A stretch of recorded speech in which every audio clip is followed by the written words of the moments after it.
Marzo, mes de las mujeres. A mí me gusta más que hablar del Día de la Mujer, de hablar de un mes, digamos, porque justamente son muchos los temas que se pueden trabajar.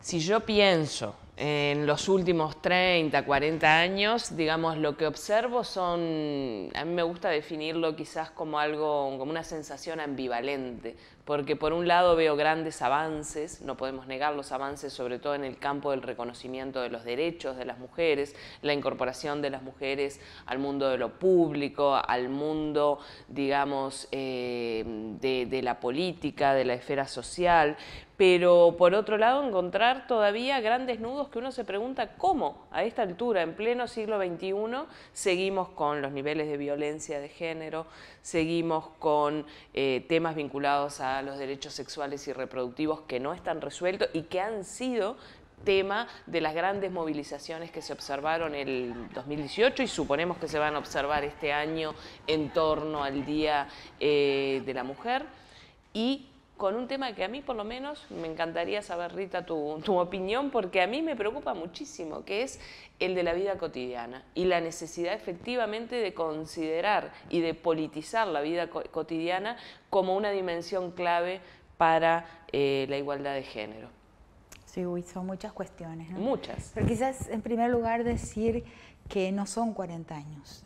Estuve pensando mucho en eso, son casi 70 años, vamos a decir, desde la publicación de la obra de Simone de Beauvoir, ¿no? Que fue el último momento de los años 40, si no me equivoco, soy mala para años, pero son casi 70 años de fe. Y es muy importante recordar ese tiempo en que el discurso se profundiza, la producción teórico-política se vuelve extremadamente sofisticada, porque es necesario recordar ese tiempo para contraponerlo al tiempo del fundamentalismo, porque que es un momento muy reciente, o sea, repentinamente estamos viendo en todo el continente, y esto es el horizonte al que tenemos que referirnos hoy, estamos viendo que una reacción fundamentalista. Ese tiempo hay que tenerlo en cuenta y hay que recordarlo siempre, porque a veces se han equiparado la posición nuestra hoy, que es una posición muy firme, muy segura y además muy transgeneracional. Vemos la elección de las niñas, de las muy jovencitas, su reflexión, su manera de argumentar, que es despampanante, como decimos en el Río de la Plata, que nos deja tranquilas, porque llegó a ya está catapultada hacia el futuro. La posición feminista y el discurso de las mujeres, eso es importantísimo. Y luego tenemos algo que surge de la nada, repentinamente, de un día para otro, arrebañando gente que no está infelizmente trabajada por la reflexión política, gente que es arrebañada, como digo, de un día para otro, en menos de una década, para salir a la calle defendiendo consignas que son reactivas a esos 70 años de feminismo. Entonces la diferencia de tiempos ahí es importantísima para darse cuenta de algo que fue desdoblándose naturalmente en pensamiento, en acciones, en conciencia de muchas y cada vez más mujeres en el mundo y en nuestro continente, y otra cosa plantada de un día para otro por una mano oculta, yo diría, que se pone a intentar bloquear nuestro progreso en mostrarle al mundo que el orden patriarcal es un orden infeliz, un orden opresivo, ¿no? Y que nos hace daño a todos y todas y todes, o sea, hace daño e impide la felicidad e impide la igualdad. Absolutamente. Yo me refería a los 40 años solamente como para decir, bueno, tomemos un punto, pero me parece mucho mejor hablar, sí, efectivamente, desde el surgimiento, digamos, desde la obra que coincido contigo, la obra de Simone de Beauvoir como fundadora, si querés, de aquel feminismo, ¿no?, histórico de la primera ola.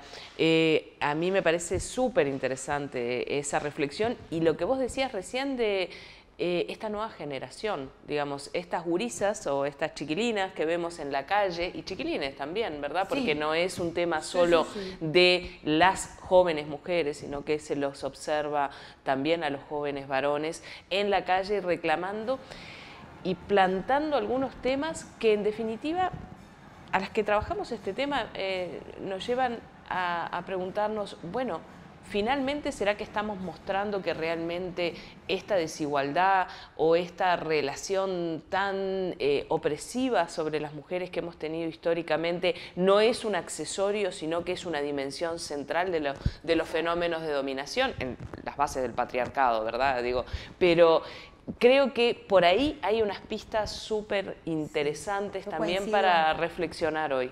Coincido completamente con esa posición. O sea, he visto algunas posiciones que consideran los temas feministas, los temas de la lucha contra el patriarcado, y ahí voy a hacer un pequeño aparte para decir que el patriarcado no es una cultura, no se trata de la cultura patriarcal, es un orden político, y un orden político arcaico, fundante de todas las otras formas de opresiones, y eso lo podemos hasta decir por qué es así. Entonces, aunque ha ido variando, tiene inflexiones, por ejemplo, la inflexión colonial, la inflexión que la conquista y la colonización le introducen al orden patriarcal, es muy importante, pero es un orden arcaico casi que acompaña el proceso de especiación, o sea, del pasaje de la animalidad a la especie, sea en cualquiera de esos dos momentos, la propia especiación, o sea, el pasaje a la humanidad en la historia natural, o sea, o en la salida del neolítico, es muy arcaico el orden patriarcal como primera política. Por eso yo hablo en mi libro Las estructuras elementales de la violencia de una prehistoria patriarcal de la humanidad que en este momento podríamos estar justamente dejando atrás. Y eso podría explicar la reacción fundamentalista, porque tocando el orden patriarcal es una pedagogía de que es posible mover la historia, de que la historia no es,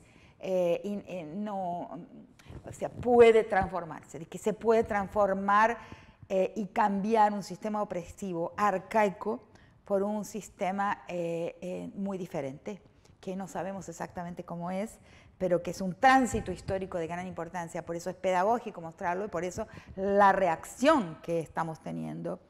Entonces, por eso es importante darse cuenta que las luchas feministas no son un agregado, la pregunta o lo que vos estabas levantando, no son un agregado a las otras luchas, no es que la lucha de clase, la lucha antirracial, en fin, y se le agrega la lucha feminista. Esa óptica, esa manera de entenderlo, no es la mía. Me voy a decir que está equivocada, más voy a decir que no es mi manera de entenderlo y entiendo que tampoco es la tuya. Absolutamente, me parece que es, digamos, trabajarlo, a mí me gusta decir, en términos de la contradicción principal, solo para utilizar el lenguaje que se utilizaba, digamos, en esa contradicción, en esa discusión teórica entre clase y género, en el marco, por ejemplo, de las posturas marxistas y dentro del feminismo marxista. Pero quizás podemos buscar otro término, pero me parece que es el nudo crítico y, como tú bien decís, no es una construcción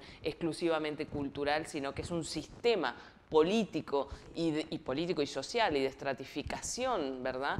Que se basa en la cuestión de género, y eso que tú rescatabas recién, que remite en definitiva a la definición misma del concepto de género, que es mostrar que las cosas son cambiantes y modificables, es decir, no son estáticas, sino que son dinámicas y que se pueden modificar. Y eso creo que es a lo que apostamos todo el año, pero en el mes de las mujeres, en marzo, mes de las mujeres, me parece que es donde debemos buscar las claves. Si yo tuviera que elegir una, diría pongamos el acento en trabajar el tema de la vida cotidiana, porque la vida cotidiana nos remite a dos, que no son los únicos, pero que son dos de los, para mí, principales problemas que tenemos las mujeres hoy. La violencia de género, acá contigo, digamos como una de las grandes referentes en ese tema, y la cuestión vinculada a todo lo que es las responsabilidades reproductivas y el trabajo del cuidado, que todo eso ocurre en la vida cotidiana de las mujeres, que para mí allí están los principales obstáculos para la igualdad real entre varones y mujeres en este siglo XXI, en los distintos países, pero especialmente en nuestra región. Y la marca también de los países... la marca también de la colonialidad, porque los países afectados por la estructura colonial del mundo son también los países que persiguen más, por ejemplo, la soberanía de las mujeres sobre su cuerpo. Claro. O sea, una cosa que me he dado cuenta recientemente es que cuanto más frágil es un Estado, nacional o provincial, más se ensañan con la panza nuestra, que sí que es un índice de su fragilidad. La obsesión con el tema de la panza de las mujeres y lo que hay ahí, lo que está pasando ahí, es un índice de la fragilidad de un Estado nacional o provincial, como se ha visto muy bien en el estúpido frente de las provincias del noroeste de este país, que han decidido mostrar su capacidad de decisión sobre cuestiones de Estado, mandando andar para atrás la conquista importantísima que habíamos tenido en el Congreso Nacional en diputados, cuando se votó a favor de la descriminalización. Fueron estas provincias criollas, endebles, inseguras en su racialidad, que mandaron de andar para atrás. Tucumán, me refiero a Tucumán muy especialmente, estoy hablando, claro, desde Argentina, ¿no?, que es mi país. Son esas provincias como por ejemplo el estado de El Salvador, que es un estado muy frágil, muy traumatizado por una guerra y por acuerdos de paz que de alguna manera fracasaron en algunos aspectos muy importantes, en el control de su territorio nacional, porque está sitiado desde adentro por las pandillas, ¿no?, por la Mara y la pandilla. Bueno, en Centroamérica en general. Centroamérica en general, entonces son estados débiles. Esos son los que son más tremendamente punitivos con lo que una mujer hace con su panza. Es un índice, un síntoma de fragilidad de un Estado. Sí, totalmente. Pero me parece que digamos, recuperar esa dimensión, que es una vieja consigna también del feminismo, ¿verdad? Pero recuperar esa dimensión de cómo repensar y politizar el espacio de lo cotidiano. Para mí por ahí puede haber pistas, yo sí también creo, pistas además hacia bueno, lo que queremos, que es esta mirada más desde la emancipación, desde la teoría crítica, desde la búsqueda, en definitiva, de alternativas de convivencia al modelo que conocemos, que como tú decías al comienzo, es profundamente infeliz. Profundamente infeliz, para los hombres y para las mujeres y para los que no son ni hombres ni mujeres, todo el tránsito, el enorme arcoíris de variaciones, es infeliz para todos, inclusive para aquellos que están del lado del poder. Es infeliz para el poder también. Y yo estoy totalmente de acuerdo, porque lo que pasa es que, como digo, muchas veces hemos apostado prácticamente todas nuestras fichas, todo nuestro fuego de lucha, toda nuestra artillería al campo del Estado. Y ahora yo pienso que una sociedad que no se transforma tampoco puede transformar su Estado. Vamos a decir así, no es el Estado que transforma la sociedad, puede incidir, pero el Estado, ni siquiera las leyes no tienen una relación causal con las prácticas. Una ley no causa prácticas y la prueba es el aborto. Pues tenemos 100 años de prohibición del aborto y tenemos casi un aborto por cada nacimiento. Entonces la ley es una ley que, en realidad, la ley de criminalización del aborto, que es este gran indicador de muchas cosas, en realidad nunca transformó los comportamientos, porque no es que la ley es para transformar las conductas, porque nunca las transformó, nunca nadie dejó de hacer un aborto, jamás, porque existe una ley, sino que la ley muestra Digamos, ¿quién tiene la virome, la esferográfica con que se escriben las leyes? ¿Quién manda en un país?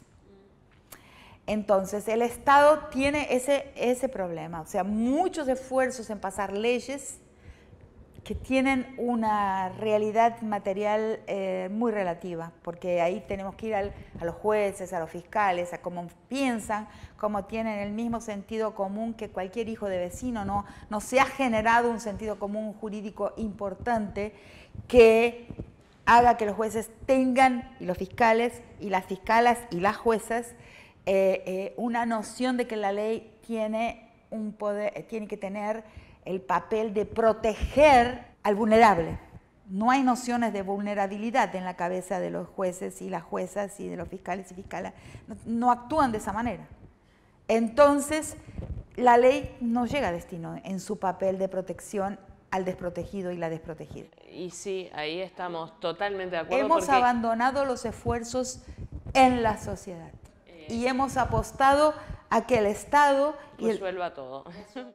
Justamente el papel de Claxo es ese, que es la articulación entre, bueno, quienes están en el sector de la producción de conocimientos, la academia y demás, quienes están en el sector de la política, sin dejarlo de lado, pero sobre todo con movimientos sociales, con sociedad civil y en la articulación que se da de esos tres espacios que me parece que es fundamental. Y en el tema del feminismo yo creo que ha sido central y una de las mejores experiencias, por lo menos en el caso del Uruguay, de las últimas cosas que han ocurrido, que es el sistema de cuidados, es justamente el ejemplo de cómo se avanza en un tema articulando academia, política pública y sociedad civil, pero por supuesto que el tema, digamos, de movimientos sociales y sociedad civil como un componente central.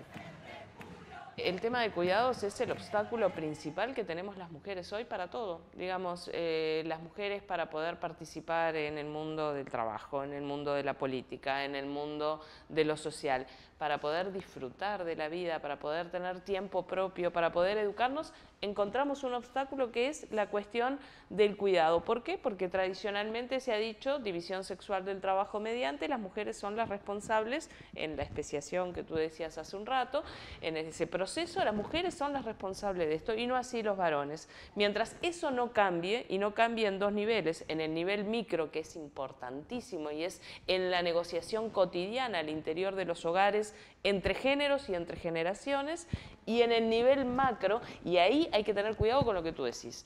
O sea, en el nivel macro, no apostar todo al Estado. El Estado, por supuesto, regulando, proveyendo servicios y demás, pero también la organización colectiva y comunitaria. Es que el tema es que en muchos de nuestros países, en algunos ya esto se ha cambiado un poquito, pero en la mayoría de los países seguimos pensando que el problema del cuidado es una cosa individual.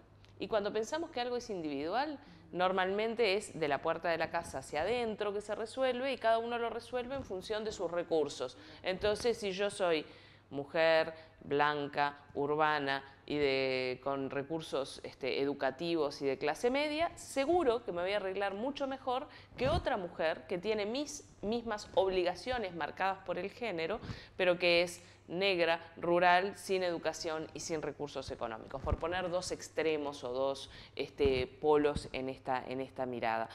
Ahora, si cambiamos y nos damos cuenta que lo del cuidado no es un problema individual y no es solo una responsabilidad de las mujeres, sino que es colectivo, lo tienen que asumir todos. El todos incluye a los varones, pero también incluye al resto de los actores y organizaciones sociales. Las mujeres tenemos que comunalizarnos. Bueno, por eso yo hablaba de la sociedad y de lo común, digamos, de la responsabilidad colectiva, donde se involucra al Estado, pero no solamente al Estado, también a las organizaciones sociales para resolver este tema. ¿No? Se habla mucho, hay una parte del movimiento feminista hoy que habla de mujer, mujer con cuerpo de mujer. No coincido con esto, porque uno de los grandes pasos del feminismo, quizás el más importante de todo, es justo, por eso es el que más perseguido, el que más persiguen los fundamentalismos contemporáneos, es justamente haber desvinculado el cuerpo del género. O sea, uno de los avances más grandes fue la introducción de la idea de género Y por eso el foco ahí, si vas a ver Brasil hoy, el foco de la persecución está en la palabra género. Nuestros antagonistas de Proyecto Histórico nos están diciendo cuán central. Entonces vos ves ahora aparecer un feminismo muy extraño que dice que no, que solo mujeres con cuerpo de mujer, ¿no? Es un error, porque ahí recuerdo yo a Margaret Thatcher, que es lo que te iba a decir. Margaret Thatcher, la primera mujer, primera ministra británica, es el primer ministro de todos los primeros ministros que perjudicó más a las mujeres en la historia de las islas británicas.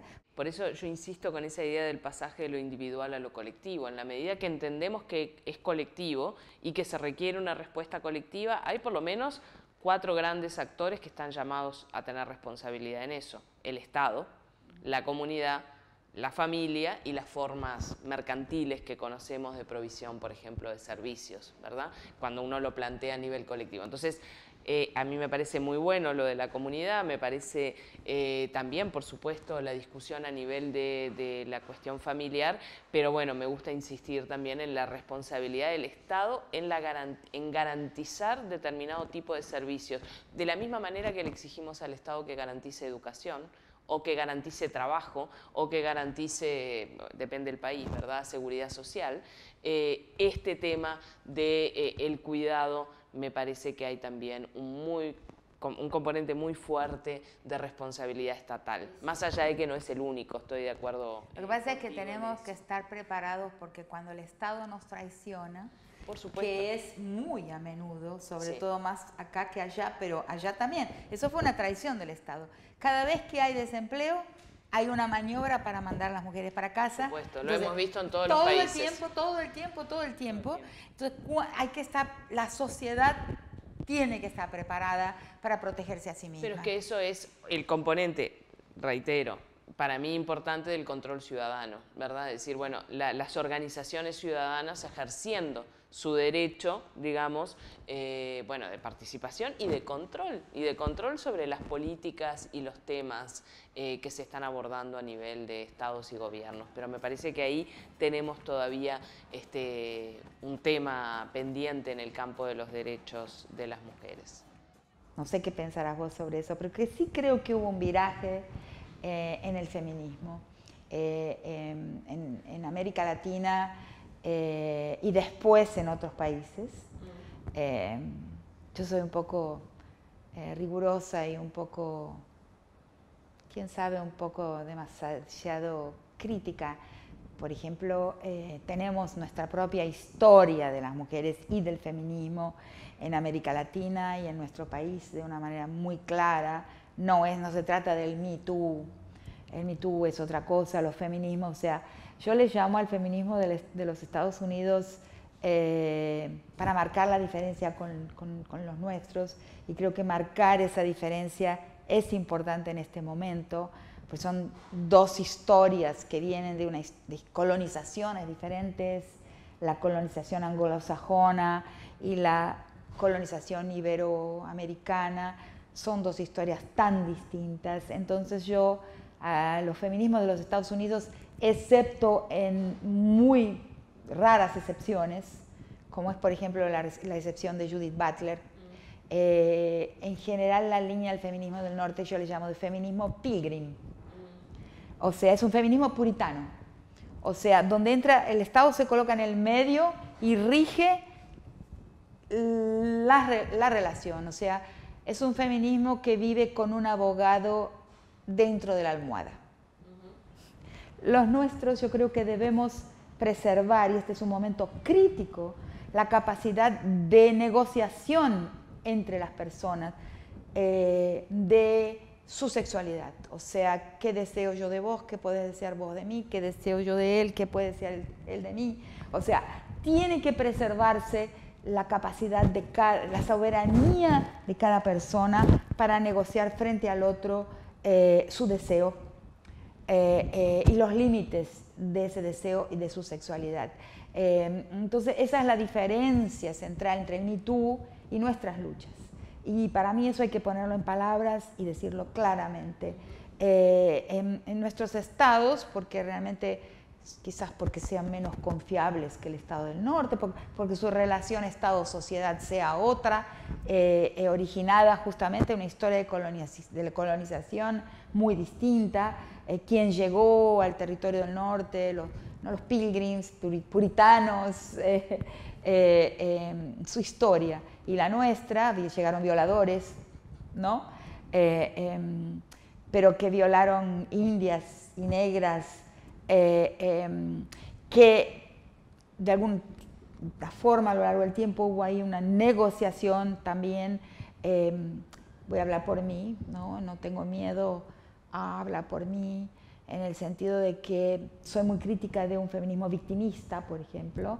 La mujer a lo largo de nuestra historia ha tenido formas de sobrevivencia, de acción y de autopreservación y de gestión de su propia vida, a pesar de la violación que cayó sobre ella todo el tiempo.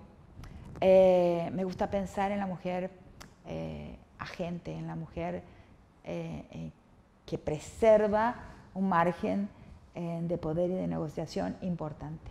Y para mí ese es uno de los puntos más importantes del 8 de marzo, o de lo que a mí me gusta, como decimos en Uruguay, marzo, mes de las mujeres. Y es el mostrar, el hacer visible, el encontrarnos todas desde distintos espacios, desde distintas miradas y desde el pluralismo, porque el feminismo es plural, ¿verdad? Y tiene distintas, tú lo estabas diciendo recién, distintas miradas, distintas corrientes. Encontrarnos en el planteo de cuáles son, cómo llegamos hasta aquí, digamos, esa sería para mí el objetivo de este marzo, mes de las mujeres, cómo llegamos hasta aquí las mujeres latinoamericanas y cuáles son los desafíos pendientes que tenemos. Y utilicemos marzo para mostrar eso, para decir, acá están, bueno, algunas de las conquistas, algunos de los logros, pero acá están los grandes desafíos que nos quedan pendientes, desde esa concepción plural y democrática que debe tener el feminismo, porque en definitiva queremos mostrar, yo quiero mostrar, creo que tú también, desde el feminismo otra forma de hacer política. Totalmente. Una forma feminista de hacer política que es bien diferente a la política como la hemos conocido y sobre todo a la política en el marco del sistema patriarcal. Entonces, para mí eso es el 8M y eso es marzo, mes de las mujeres. Hacer visible esas cosas y mostrar desde nuestro pluralismo y desde nuestras miradas diferentes aún dentro del feminismo, cómo podemos construir esa alternativa de convivencia cotidiana que nos permita de una vez por todas a varones y mujeres el ejercicio real de los derechos de igualdad. Esa sería como mi propuesta. Claro, coincido. Porque nuestros antagonistas de proyecto histórico son monopólicos. Sí. Siempre cuando uno ve el intento de monopolio, un único Dios, una única verdad, una única justicia, una única forma del bien y un único futuro, una única forma de lo que hemos llamado la utopía, eso es monopólico, ¿cierto? Entonces hay un valor que es el valor supremo para mí hoy, que es el valor del pluralismo. Nuestros antagonistas no son pluralistas, son monopólicos. Nosotras tenemos que ser capaces de la convivencia entre todas. O sea,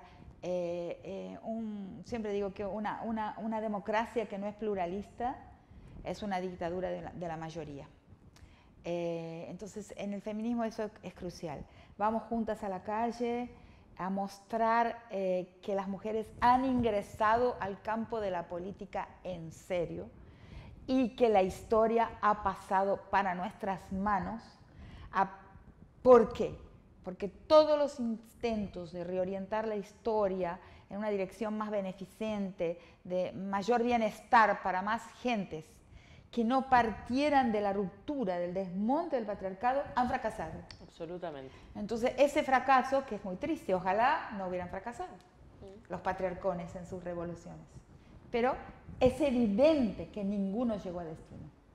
Sí. Entonces, vamos a intentar nosotras, de nuestra forma, ¿no? Con nuestra forma de resolver problemas, que necesita ahora ser nombrada como política, porque lo que nos han robado es la retórica. O O sea, es el vocabulario para nombrar como político nuestro estilo de gestión. Es que lo importante ahí es mencionar que justamente estamos entrando en el campo de la política, que coincido contigo que nos habían robado ese terreno, pero estamos entrando para transformarlo. No estamos entrando al campo de la política claro, para repetir viejas prácticas. Exacto. Y eso es lo que se ve, bueno, y lo que creo que se va a hacer muy visible en las movilizaciones de este 8 de marzo. Todo el mundo está tomando conciencia de esto. Es otra política, es otra gestión que está siendo inventada, porque cuando te preguntarán a vos como me preguntan, ¿y cómo es? Está siendo creada, yo no soy, yo solo estoy detectando, soy analista, estoy mirando la realidad, que es nuestro trabajo, ¿no? Como científicas sociales. Estamos mirando, pero estamos viendo que otra cosa está surgiendo. Hay que dejarla surgir y nuestro trabajo va a ser ponerle nombres. Nombrarla, generarle una conceptualizarla. Exacto. Pero es la gente que la está haciendo. Sobre todo gente muy, muy joven, muy, muy joven. Nos vemos el 8 de marzo en la calle. Sí, es un gran momento, una gran alegría. Sí, lo va a ser, creo, en todas las ciudades y los lugares, bueno, de América Latina. Seguramente en el mundo, pero acá en América Latina esto ha agarrado una fuerza tremenda, ¿verdad? Lo vimos el año pasado y creo que este año eso se va a redoblar. Sí, señora.